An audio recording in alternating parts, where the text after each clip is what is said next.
ನನ್ನ ಲೈಫಲ್ಲೇ ಈ ಥರ ಪನಿಷ್ಮೆಂಟು ನಾನು ಕೇಳಿದ್ದೇ ಇಲ್ಲ. ಸ್ಕೇಪಿಸಮ್. 3000 ವರ್ಷ ಹಿಂದೆ ಪರ್ಷಿಯನ್ಸ್ ಎಂಪೈರ್ಸ್ ಯೂಸ್ ಮಾಡಿರ್ತಾರೆ. ರಾಜ ಫ್ಯಾಮಿಲಿಗೆ ಯಾರಾದ್ರು ಡಿಸ್ಟರ್ಬ್ ಮಾಡಿದ್ರೆ, ಇಲ್ಲ ಕೊಲೆ, ಇಲ್ಲ ರೀಜನಲ್ ಪ್ರಾಬ್ಲಮ್ಸ್ ಬಂದ್ರೆ ಅವನಿಗೆ ಪನಿಷ್ಮೆಂಟ್ ಕೊಡ್ತಾರೆ. ಬೇಸಿಕ್ ಆಗಿ ಆ ಕ್ರಿಮಿನಲ್ಗೆ ಡ್ರೆಸ್ ಎಲ್ಲ ತೆಗ್ಬಿಟ್ಟು ಒಂದು ಬೋಟಲ್ಲಿ ಅವನ ತಲೆ, ಅವನ ಕಾಲು, ಕೈ ಮಾತ್ರ ಆಚೆ ಇರ್ತದೆ. ಜೇನ್ ತುಪ್ಪನ ಮತ್ತೆ ಹಾಲನ್ನ ಕ್ರಿಮಿನಲ್ಗೆ ಕುಡಿಸ್ತಾರೆ. ಒಂದು ಪಾಯಿಂಟ್ ಅಲ್ಲಿ ಕ್ರಿಮಿನಲ್ಗೆ ವಾಮಿಟ್ ಮತ್ತೆ ಡಯರಿಯಾ ಬರಕ್ ಸ್ಟಾರ್ಟ್ ಆಗ್ತದೆ. ಆಮೇಲೆ ಈ ಬೋಟನ್ನ ಎತ್ಕೊಂಡು ಕೆರೆದಲ್ಲಿ ಬಿಡ್ತಾರೆ. ಕ್ರಿಮಿನಲ್ ಟಯರ್ಡ್ ಆಗಿ ಮಲ್ಕೊಂಡಿರ್ತಾನೆ ಬೋಟಲ್ಲಿ.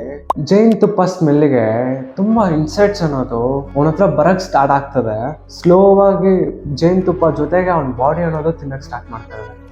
ಈ ಪ್ರೋಸೆಸ್ ಎಷ್ಟು ದಿವಸ ತಗೊಂತದೆ ಅಂದ್ರೆ 2 ವಾರದಿಂದ 3 ವಾರ ತನಕ ತಗೊಳ್ತದೆ. ಯೋಚನೆ ಮಾಡಿ ನೋಡಿ, ಇನ್ಸೆಕ್ಟ್ಸ್ ಎಲ್ಲ ಸ್ಲೋ ಆಗಿ ತಿನ್ನಕ್ ಸ್ಟಾರ್ಟ್ ಮಾಡಿದ್ರೆ 2 ವಾರದಿಂದ 3 ವಾರ ಅಂದ್ರೆ ಎಷ್ಟು ಪೇಯ್ನ್ ಅನ್ನೋದು ಇರ್ತದೆ ಅಂತ. ಈ ತರ ಸಿಚುವೇಶನ್ಸ್ ಎಲ್ಲ ಎನಿಮಿಗೂ ಬರಬಾರ್ದು. ಆ ಥರ ಇರ್ತದೆ ಈ ಪನಿಷ್ಮೆಂಟ್ಸು. ಒಂದು ಕಡೆ ಅವನಿಗೆ ಕುಡಿಯೋಕ್ಕೆ ನೀರ್ ಇಲ್ಲ, ಊಟ ಇಲ್ಲ, ಬಾಡಿ ಎಲ್ಲ ಇನ್ಫೆಕ್ಷನ್ಸು. ಇಮ್ಯಾಜಿನ್ ಮಾಡಿ ನೋಡಿದ್ರೆ ಎಷ್ಟು ಭಯಂಕರವಾಗಿದೆ. ಈ ಥರ ಪನಿಷ್ಮೆಂಟ್ ಕೊಟ್ಟರೆ ನೆಕ್ಸ್ಟ್ ಯಾವನ್ ತಪ್ಪು ಮಾಡ್ತಾನೆ ಗುರು.